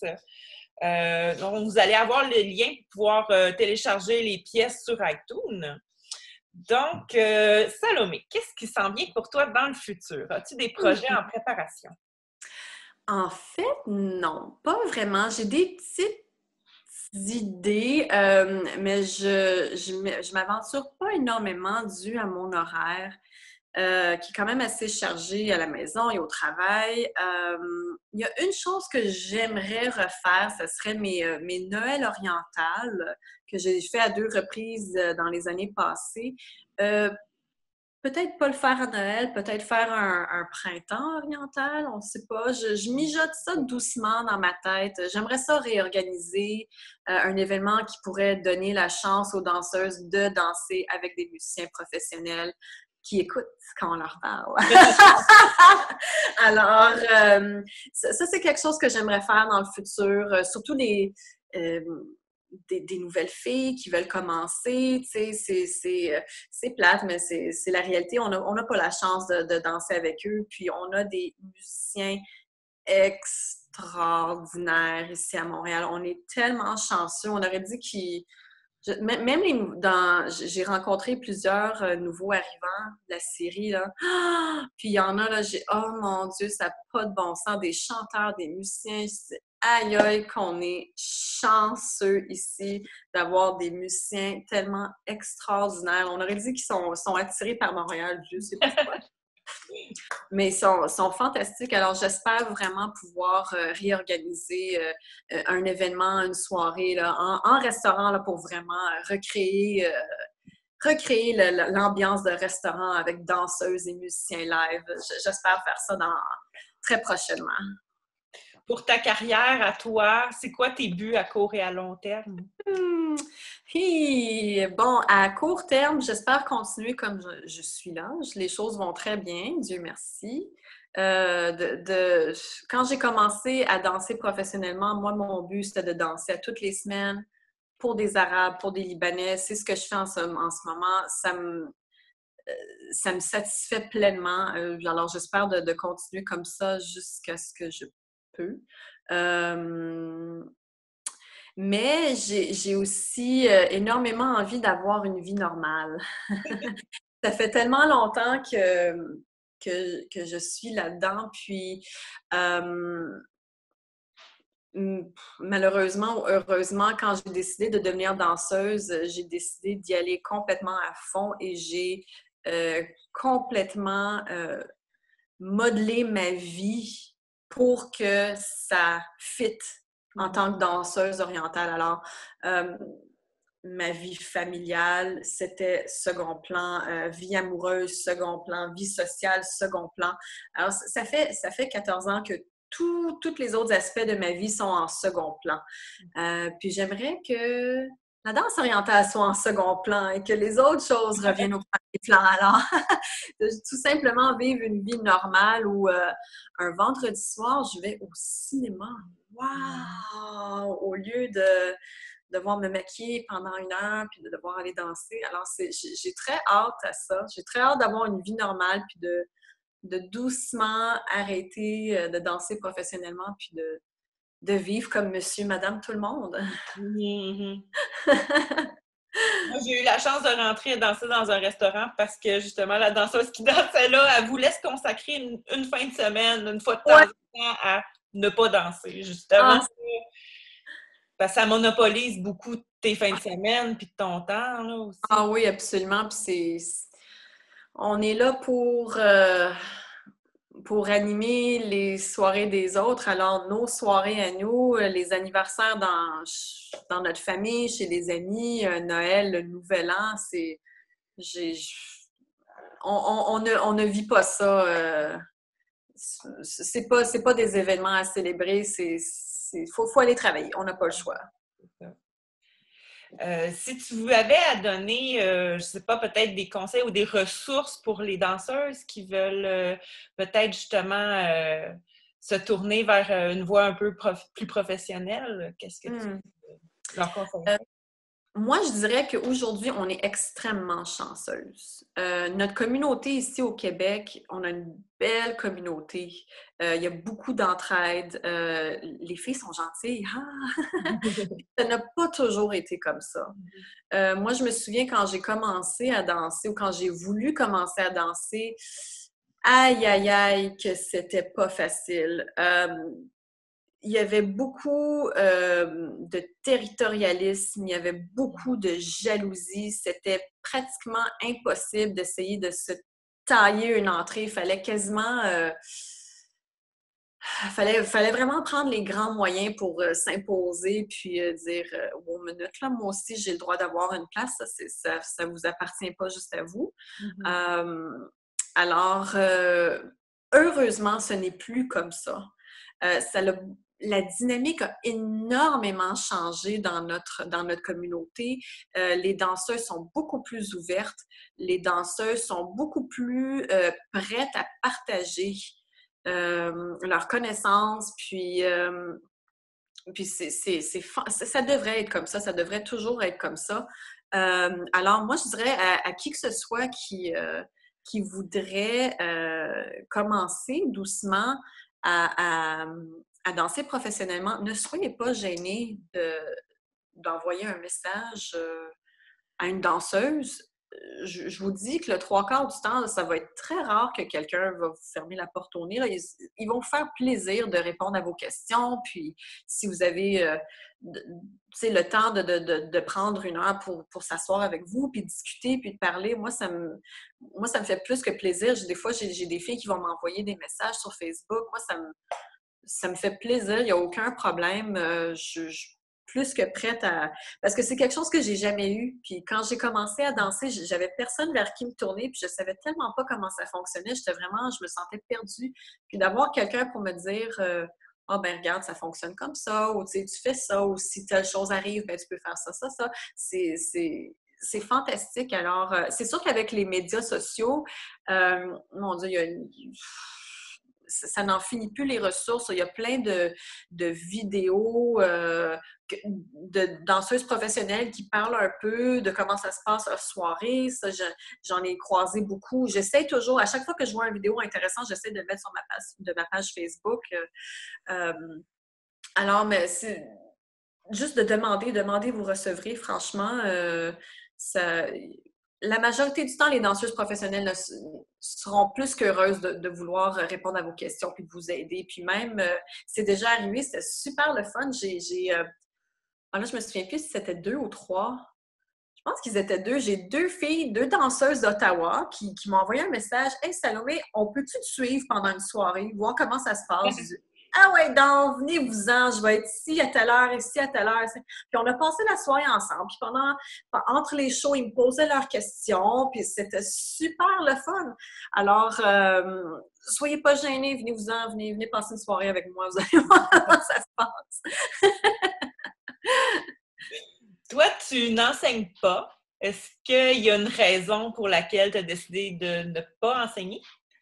Ah, ben en fait, j'ai réalisé que c'était vraiment pas pour moi. J'ai essayé. c'était le fun parce que l'étudiante était le fun. J'ai fait quelques petits cours privés avec certaines danseuses, puis c'est vraiment pas facile d'être prof. Ça prend beaucoup de travail, c'est beaucoup de préparation. Puis honnêtement, j'ai vraiment trouvé que c'était tout simplement pas pour moi. J'ai pas l'impression d'être en mesure de, comment dire, d'exprimer, de bien exprimer ou de bien expliquer. Si quelqu'un me donnerait une débutante, je serais comme imite-moi, je sais pas, fais ce que je fais, hein? Alors, c'est vraiment pas facile comme prof. Puis honnêtement, chapeau à toutes les danseuses qui sont profs parce que ce n'est vraiment pas facile. Puis c'est une immense. C'est quoi le mot que je cherche? C'est beaucoup. Voyons, c'est quoi le mot que je cherche? Vous avez mon Dieu, comment je pourrais dire ça? Il y a quelqu'un qui vous a donné le mandat de les éduquer, puis ils ont des attentes envers vous, puis peu importe de ce que leur but final est, que ce soit juste pour s'amuser, pour s'entraîner, c'est entre vos mains. Alors, si par exemple, vous avez une fille qui finalement décide qu'elle veut être professionnelle, mais que, bon, la prof n'est pas si extraordinaire que ça, puis bon, ben là, ça fait 3 ans qu'elle prend des cours, puis là, elle réalise que c'est 3 ans de gaspillé, je suis vraiment pas où est-ce que je veux être rendue en ce moment. C'est une immense responsabilité d'être professeur. Alors, je préfère faire ce qu'on peut... Ça pourrait peut-être être appelé un petit peu plus du coaching pour des filles qui ont des spécificités, qui voudraient travailler. Je pense que je suis mieux adaptée à ça, mais la responsabilité de former l'éducation en danse d'une personne, c'est énorme. Alors, je laisse ça à vous, mesdames, qui le font déjà si bien. Alors, voilà. Quand on commence à enseigner, des fois, on ne se rend pas compte justement de la charge de travail que ça demande. Puis il faut vraiment être persévérant, puis il faut vraiment aimer ça. Puis il faut aimer ça, décortiquer, puis être capable d'adapter son explication à la façon dont la personne apprend. Tu sais, il y a des gens qui sont visuels, il y en a qui sont auditifs, il y en a des gens qui sont kinesthésiques, qui ont besoin que tu les places. Puis ça, c'est vraiment avec le temps là, que tu finis par t'adapter à sa clientèle-là. Donc, de bien partir une danseuse dans sa carrière, là, c'est tout un défi. Là. Absolument. Puis chapeau, encore une fois, franchement. Parce qu'on en a des belles danseuses au Québec, honnêtement. Là, on a un beau créneau dans toute la sphère de danse orientale en Amérique du Nord. Là, je dirais que le Québec produit. Puis je pense qu'il y en a beaucoup de l'extérieur qui sont très impressionnés d'à quel point on produit des danseuses qui sont très organiques, qui sont très égyptiennes, franchement, là, moi, je pense que quand surtout avec les États-Unis qui sont très cabaret américains, etc., on baigne là-dedans beaucoup. Puis nous, on réussit à produire plein de danseuses qui sont très organiques, diversifiées, mais qui ont quand même des bonnes connaissances culturelles, etc. Alors, franchement, là, ici au Québec, ça va bien, je trouve.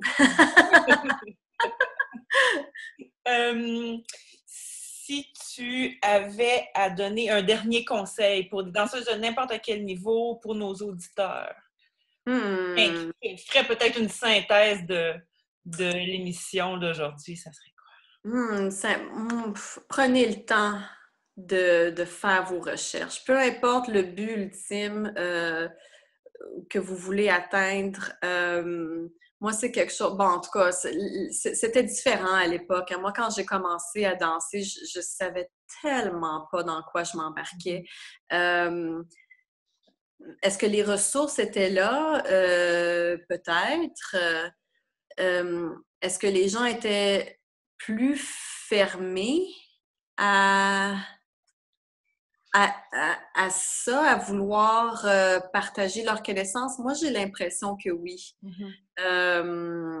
Mais ce n'est plus le cas aujourd'hui. Il y a tout plein de façons, grâce à Internet, les réseaux sociaux, YouTube, peu importe. Il y a toujours un moyen d'arriver à nos fins, de pouvoir aller faire les recherches nécessaires afin d'être clairement éduqué sur ce dont on veut travailler. Alors, si, par exemple, c'est une fille qui voudrait commencer à danser professionnellement, juste de prendre le temps de faire les recherches, à savoir comment ça fonctionne, c'est quoi les points positifs, négatifs, qui aller demander, quitte à prendre du coaching avec une professionnelle, etc.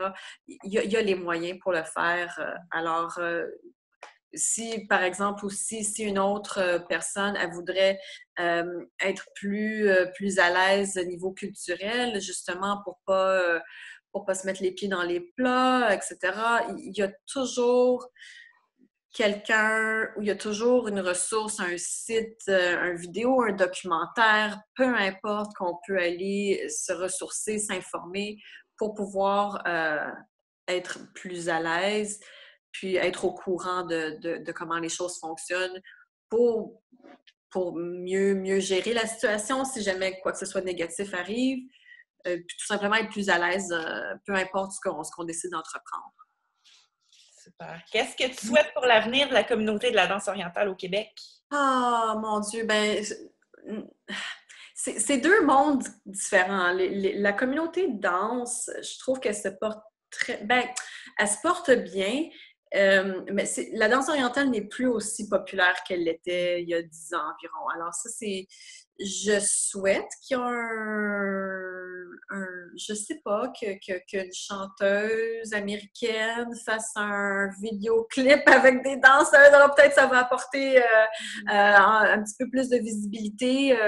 Là, en ce moment, je trouve qu'on est au niveau popularité, on est dans un petit down, mais notre communauté à nous, je trouve qu'on fait des belles choses, on fait des beaux projets, il y a des belles choses qui se passent, il y a toujours quelque chose d'intéressant, il y a plein de personnes qui sont pleines de ressources, alors on se porte bien. J'espère qu'il y aura un plus gros engouement pour la danse bientôt, ça nous ferait du bien. Puis pour ce qui est de toute l'industrie professionnelle, si on veut, en danse orientale, malheureusement, je ne vois pas ça de bon augure. Alors, il y a beaucoup d'aspects hors de notre contrôle que j'ai vraiment l'impression que l'industrie se perd. Et j'ai très peur que très bientôt, pas que ça n'existera plus, mais j'ai vraiment l'impression que ça va changer énormément de comment les choses fonctionnent beaucoup en ce moment. Et ça me fait peur, ça me fait de la peine. J'espère que les choses se rétablissent niveau économique, niveau gouvernemental, etc. Il y a beaucoup, beaucoup, beaucoup de choses qui sont arrivées dans les dernières années qui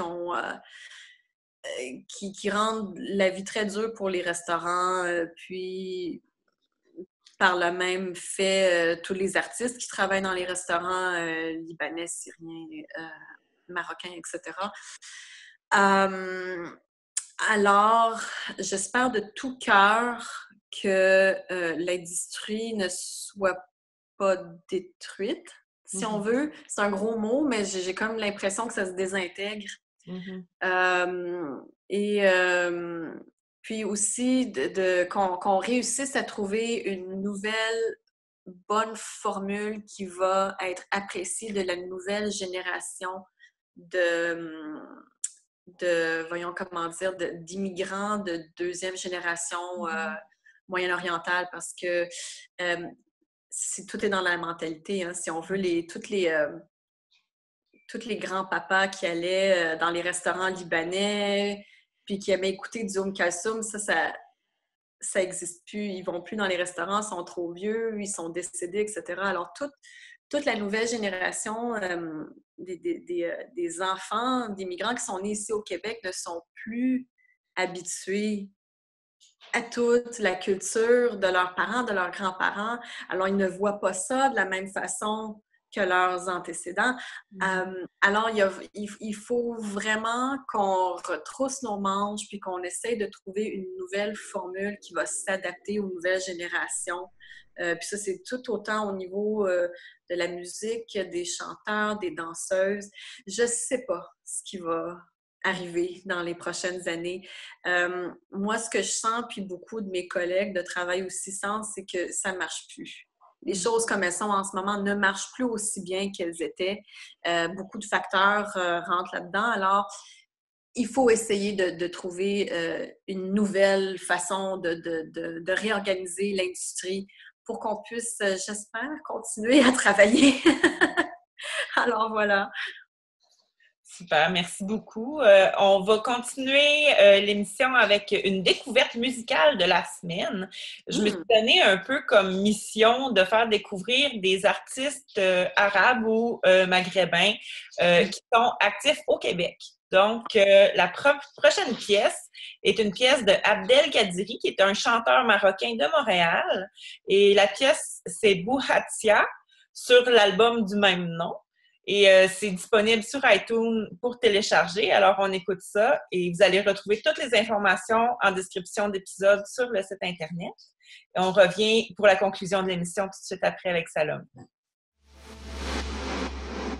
وشحال بوحطية غير تمثل عليا تبكي وتشكي ديما وتموت في السينما كل يوم تقولي كذبة يصحاب ليها لعبة تغضب بلا سبة وتدير من الحبة قبة وشحال بوحطية غير تمثل عليا تبكي وتشكي ديما وتموت في السينما كل يوم تقولي كذبة يصحاب ليها لعبة تغضب بلا سبة وتدير من الحبة قبة غير سيري تعيي ما تطيري انا غنجيب لله غير سيري تعيي ما تديري انا غنجيب لله